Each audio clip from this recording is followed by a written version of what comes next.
Welcome to new TV Telugu. ఇప్పుడు Telangana top 10 చూద్దాం. SC వర్గీకరణకు వ్యతిరేకంగా సుప్రీంకోర్టు ఇచ్చిన తీర్పును సవాల్ చేస్తూ సిరిసిల్ల మాలల ఐక్యవేదిక ఆధ్వర్యంలో బంద్ కు పిలుపునివ్వగా సిరిసిల్ల బస్ డిపో ముందు నిరసన చేపట్టారు. ఎస్సీ వర్గీకరణపై సుప్రీంకోర్టు తీర్పు రాజ్యాంగ హక్కులకు వ్యతిరేకంగా ఉందని మాలల ఐక్యవేదిక నాయకులు ఆందోళన వ్యక్తం చేశారు. ఆందోళనకారులను పోలీసులు అరెస్ట్ చేసి స్టేషన్ కు తరలించారు. తానూర్ మండల కేంద్రంలోని ప్రాథమిక వ్యవసాయ సహకార సంఘంలో ఎరువులు అందుబాటులో ఉంటాయని సీఈఓ భూమయ్య ఒక ప్రకటనలో పేర్కొన్నారు. యూరియా బస్తా రూపాయలు 267, నానో యూరియా బస్తా రూపాయలు 220, డీఏపీ బస్తా రూపాయలు 1350 ఉందని, కావాల్సిన రైతులు తమ ఆధార్ కార్డు జిరాక్స్ తో కార్యాలయానికి వచ్చి ఎరువులు తీసుకోవాలని ఆయన కోరారు. కొడంగల్ తహసీల్దార్ కార్యాలయాన్ని కలెక్టర్ ప్రదీప్ జైన్ తనిఖీ చేసి రికార్డులను పరిశీలించారు. కార్యాలయానికి సంబంధించిన వివరాలను తహసీల్దార్ విజయ్ కుమార్ ను అడిగి తెలుసుకున్నారు. భద్రపరిచిన రికార్డులు, వీడియో కాన్ఫరెన్స్, రిజిస్ట్రేషన్ గదులను పరిశీలించారు. భూ రికార్డులను జాగ్రత్తగా భద్రపరచాలని సూచించారు.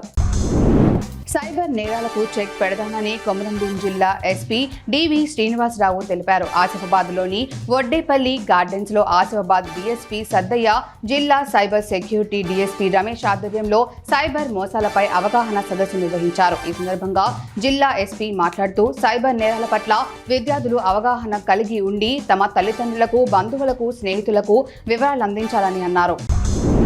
బంగ్లాదేశ్లో హిందువులపై జరుగుతున్న దాడులను తీవ్రంగా నిరసిస్తూ జోగులాంబ గద్వాల పట్టణంలో హిందూ సంఘాల ఐక్యవేదిక, బీజేపీ, బజరంగ్ దళ్ నేతలు గద్వాల బంద్ కు పిలుపునిచ్చారు. ఈ సందర్భంగా హాస్పిటల్ నుండి కొత్త వంతెన వరకు ర్యాలీ నిర్వహించారు. ర్యాలీ సమయంలో నేతలు హిందువులపై దాడులు కొనసాగితే పరిణామాలు తీవ్రంగా ఉంటాయని హెచ్చరించారు. ఈ కార్యక్రమంలో బజరంగ్ దళ్, హిందూ ధార్మిక సంస్థల నేతలు తదితరులు పాల్గొన్నారు.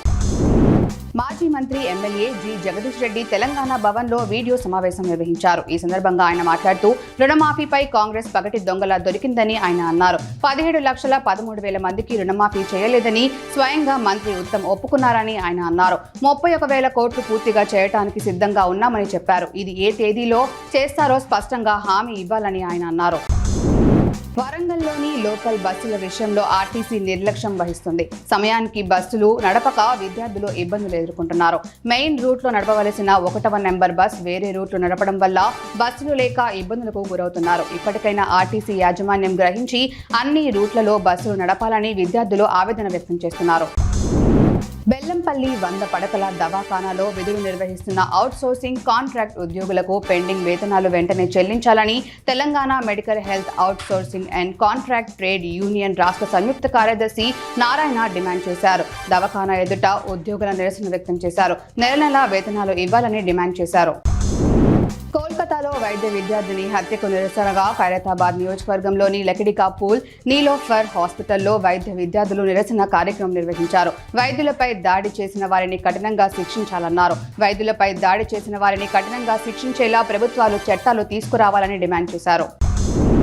ఉపాధి పథకంలో వైసీపీ నేతల అవినీతి, మేత వ్యవహారాలు సామాజిక తనిఖీల ద్వారా వెలుగులోకి వస్తున్నాయి. తప్పుడు సర్టిఫికెట్లతో దివ్యాంగ పెన్షన్లు పొంది పేదలకు అందవలసిన ప్రభుత్వ సొమ్ము అప్పనంగా దిగమింగేసిన వ్యవహారాలు బయటకు వస్తున్నాయి.